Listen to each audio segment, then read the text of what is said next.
নার্সিংহোমটা বেশি দূরে না, আমি এখানে গুছিয়ে দিয়েছি। এবার গুড মর্নিং সকলকে, আশা করি সবাই খুব ভালো আছো, সুস্থ আছো। এই বাম্বুটি জানো আমার কত দিন ধরে আছে। আগে জল দিলে 7 দিন মতো থাকতো, এখন জল দিই 1 দিনের মধ্যে পুরো জলটা যে কোথায় শুকিয়ে যায়, সকালবেলা উঠেই দেখছি জল পুরো শুকিয়ে গেছে। তাই ভালো করে ধুয়ে জল দিয়ে দিলাম। স্কুল শুরু হয়ে গেছে, এবার হচ্ছে প্রজেক্ট সাবমিশন। দেখো এখনই সকালবেলায় ঘেমে স্নান। চলো, গলাটা একটু জোরে। তুতানকে দিয়ে ওপরে এলাম সকালবেলা, একটা বাচ্চাকে রেডি করে প্রায় 1 ঘন্টার মতো লাগে, আর সে বেরিয়ে গেলে একটা মনে হয় বড় কাজ হয়ে গেল। তো কালকে মহারানী এগুলো সব কেটে রেখেছেন, আমি যদি আবার না রান্না করি তাই জন্য নিজেই কেটে দিয়েছে, শুধু ওইটা কাটতে পারি না, আমার জন্য রেখে দিয়েছে। ফ্রিজে তরকারি রাখছি, তাও মানে তরকারি নষ্ট হয়ে যাচ্ছে। এই উচ্ছেগুলো সব পেকে গেছে, ওই বেছে বেছে কেটে রাখলাম। পটল পেকে যাচ্ছে, তোমাদেরও কি সেম অবস্থা হচ্ছে? আর রান্নাও শুরু করে দিয়েছি। এই কড়াইটা বার করলাম নতুন, রান্না করতে এটার মধ্যে বেশ ভালো লাগে। আর এখন ভাবছি সিলভারে কড়াইতে আর করব না, আবার অভ্যাসবশত করেও ফেলি। ওটা বসিয়ে আমি এসছি এই বই খাতাগুলো গোছাতে। রাত্রিবেলা তো স্কুলের ব্যাগটা গোছায়, সব উলট পালট হয়ে যায়, তো আমি বইপত্র গুছিয়ে দিই। আর যদি ধরো কিছু হোমওয়ার্ক এসে করবে দেওয়ার থাকে, মানে সন্ধ্যাবেলা, তো সেগুলোও দিয়ে রাখি। এগুলো কি ভালো লাগে, সব কিছু গোছানো থাকলে। ও গুছিয়ে যায়, তাও আমি একটুখানি আবার তুনতায়ের আজকে ব্রেকফাস্ট। এটা খেয়ে নিবি, এটা খেতে খুব ভালো। আর আমার ব্রেকফাস্ট হচ্ছে রুটি, আর কালকে করেছিলাম চিলি পনির, ওই পনির একটু বেশি করেই রাত্রিবেলা তরকারিটা করে রাখি, যাতে সকালবেলা আমার ব্রেকফাস্টটা হয়ে যায়। আনিয়েছি হচ্ছে বাটা মাছ, আর তার মধ্যে একটা তেলাপিয়া মাছও বললো এনেছে, এই সমস্ত দিয়ে রান্না হবে। স্নান টান হয়ে গেল, আর আজকে তো ষষ্ঠী। এবার এইবারে ষষ্ঠীতে আমরা বাড়ি যাব না, কেননা অফিস বুধবার পড়েছে, অফিসও আছে, আর প্লাস হচ্ছে আমার বোনের শাশুড়ির আজকে একটা অপারেশন আছে, নার্সিংহোমে ভর্তি আছে। এখন 12টা বাজে, এখন হবে হয়তো। আমি বিকেলে দেখতে যাব ভেবেছিলাম, সকালেই যাব, তা ওরা বললো যে এই রোদে আর আসতে হবে না, তুমি ভিজিটিং আওয়ার্সে বিকেলেই আসবে, তাই জন্য আর হবে না, তো বাড়িতেই আছি। আর আমাদের বাড়িতে আবার মার কাছে নিয়ম হচ্ছে, মা ওই পাখা টাখা নিয়ে পুজো করে, ওই সব আছে। আর আমার শ্বশুর বাড়িতে আবার ষষ্ঠীর দিন ষষ্ঠী ঠাকুরকে পুজো দেওয়া হয়, আর বাচ্চাদের হাতে আম মিষ্টি এগুলো দেওয়া হয়, তো আমিও সেটাই করব। ষষ্ঠী ঠাকুরকে মা বললো পুজো দিয়েছে, আর আমি ওই জন্য ঘরে ঠাকুরকে একটু যেমন পুজো করি সেরকম পুজো করবো, এই ষষ্ঠী।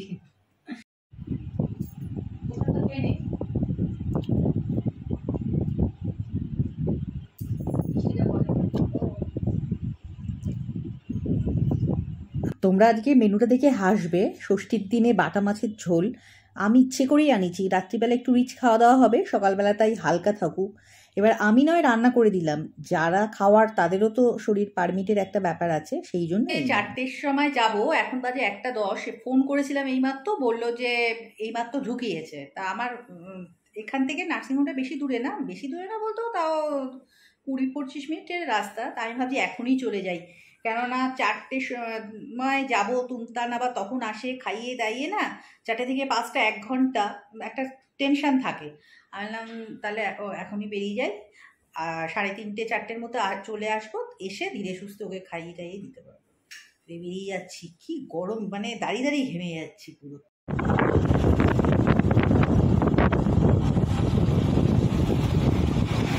অপারেশন ভালো মতো হয়েছে, এখন 3:47 বাজে, আমি এই বাড়ি যাচ্ছি।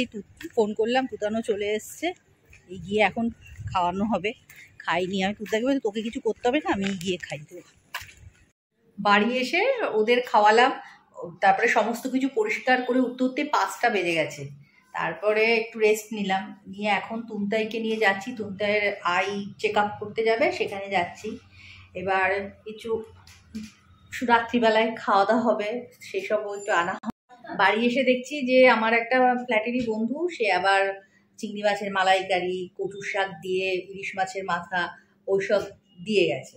তো তো ভালোই খাওয়া দাওয়া হয়েছে। তুই বললাম তুই এগুলো খাস না, বলে না চিংড়ি না দেখে দেখে না খেয়ে থাকতে পারবো না, তো খেলো। এইবার তোমার ওদের খাওয়ার স্ট্রাকচারটা, তাই যখন ছোট ছিল তখন ছোট থেকেই ওকে অনেক বয়স অব্দি আমরা না পুরো আলাদা খাওয়াতাম, মানে সেদ্ধ যেমন বাচ্চারা যেরকম খায় আলাদা, ঝোল আলাদা। এবার ওর পেটের স্ট্রাকচারটা কি, ও বেশি রিচ খাবার একদম খেতে পারে না, দেখবে বেশিরভাগ দিন আমি বলি না পাতলা টাইপের জিনিসগুলো ভালোবাসে, তাই ওইটাই অভ্যাস হয়ে গেছে। আর তুতানের বেলায় ও যখন তুতান যখন হয়েছে, এবার আমার শাশুড়ি মাদের তো এক্সপিরিয়েন্স অনেক বেশি। এবার প্রথম যখন ভাত খাওয়ানো শুরু করলাম তখন দেখছি আমার তুন্তায়ের মতো যেই খাওয়াচ্ছি 2-3 দিন কিছুতেই খাচ্ছে না, মুখেই দেয় না। তা আমার শাশুড়ি মা বললো, শোনো না ওকে এইরকম, ও মনে হয় এই ভাত খাবে না, তো আমরা একটা কাজ করো, আমরা বরঞ্চ এবার থেকে মাছের ঝোলে, ডাল তো কোনো অসুবিধা নেই, ডিম সেদ্ধ ওগুলো কোনো প্রবলেম নেই, আমরা বরঞ্চ মাছের ঝোলটা একটু ঝাল কম দিয়ে খাবো, ওকে সেই দিয়ে একদিন খাইয়ে দেখো তো। তারপর দেখি সেই ভাত খাচ্ছে, সেই থেকেই ও আমাদের রান্নাই খায়, ওর জন্য আলাদা কিছু করতে হয়নি। মানে এক একজনের এক এক রকম স্ট্রাকচার। আর এ তো মানে সর্ষে বাটা খেতেই পারে না। আর আমার শাশুড়ি মা যখন বেঁচে ছিলেন, আমার বিয়ের পর মানে সর্ষে বাটাই আমাদের বেশি হতো। আমারই শরীর খারাপ হয়ে গেছিলো, 1 বছর আমি পেটের রোগে ভুগেছি। আর আমার ঘরে এখন সর্ষে বাটা হয়ই না তুলতায়ের জন্য। ও সর্ষে বাটা দেখলেই ওর শরীর খারাপ করতে থাকে, মানে ওর মনে হয় এটা একটি প্যানিক টাইপ। আর কিছু মাছ আছে যেগুলো সর্ষে বাটা দিয়েই ভালো, অল্প করে হলেও ভালো লাগে, ওর জন্য আলাদা আমার পাতলা করে দিতে হয়, আর আমরা এমনি খাই। এই এখন যাই, বেরোই। আমাদের এই যে আমগুলো, এটা হচ্ছে তুতানের আম, আর এটা হচ্ছে তুন্তায়ের আম। আমাদের মানে কেউ কারোটা খেতে পারবে না। যখন ওই বাড়িতে থাকতাম, মানে মারা যখন বেঁচে ছিল, সবাইকে একটা করে, আমাকেও দিত সবাই ষষ্ঠীতে, কত আম, আবার সব আলাদা আলাদা করে রেখে দিত, এইটা এর আম, এটাও তুন্তায়ের আম, এটা তুতানের আম, এটা সুমনার আম, এরকম করে সব আলাদা আলাদা থাকতো, এত আম হয়ে যেত। আবার আমাদের যে কাকিমা আছে, কাকি শাশুড়িদের, জিয়াকে, ওদেরকেও মা দিত, আমি দিতাম, ওদেরও এত হয়ে যেত। তাই ভাবছি তুতানকে বলে দিলাম যে এইটা দিদি, ওইটা তোর, মানে আমিও নিয়ে ফেললাম। হ্যাঁ, কোনটা বললে? ওটা আমার, ওটা ও দেখ, আমিও দিয়ে দিয়েছি। চল তুই গুলো দিলাম, সেগুলো তুই করে রাখবি। হ্যাঁ, বেশি। কালকে আমি স্কুল থেকে প্রথমবার মানে কোথাও যাব, ওই আমাদের এডুকেশনাল ট্যুর, আমাদের স্কুল থেকে একটা সেবা প্রোগ্রাম অর্গানাইজ করেছে। আর ওখানে মানে চ্যারিটিতে সব স্টেশনারি মানে পড়াশোনা যুক্ত জিনিস ডোনেট করা হবে, তাই আমরা সিলেক্ট করেছে। তাই আমাদের কালকে হয়তো গার্ডেন রিচে নিয়ে যাবে। ও, তো কালকে বই নিয়ে যেতে হবে না? না, শুধু কি, শুধু ড্রেস পরে, মানে ড্রেস পরে যেতে হবে, টিফিন বক্স, জলের বোতল আর আই কার্ড।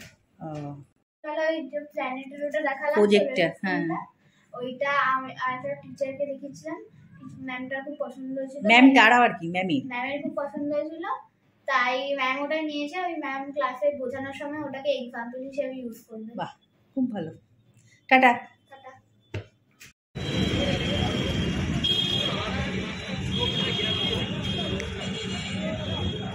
বিরিয়ানির দোকানে কি লাইন! তো আমি প্রথমবার ডিবাপি সোদপুরেরটা থেকে নিয়ে আসলাম বিরিয়ানি।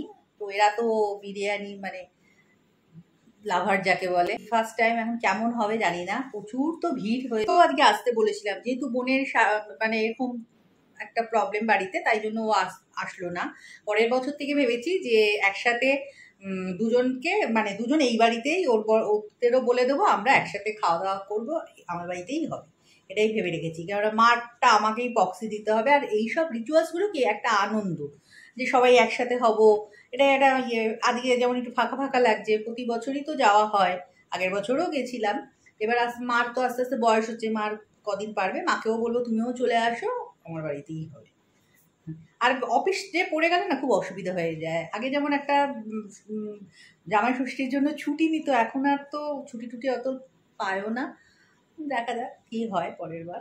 দেখো দিদি এখন কি সুন্দর আঁকছে, মানে এঁকেছি, আমি কালার করছি। সরি, 2 মিনিটে আঁকি, সেটা আমি 2 ঘন্টা ধরে কালার করি। আমি সকালবেলায় ওদের অপশান দিয়েছিলাম যে কি কি হবে, তোরা বিরিয়ানিতেই আটকে আছে। এবার দেখো ষষ্ঠী তো বাচ্চাদের জন্য, তাই তারা যা ভালোবেসে খাবে তাই আনানো হলো। আমি এখানে গুছিয়ে দিয়েছি।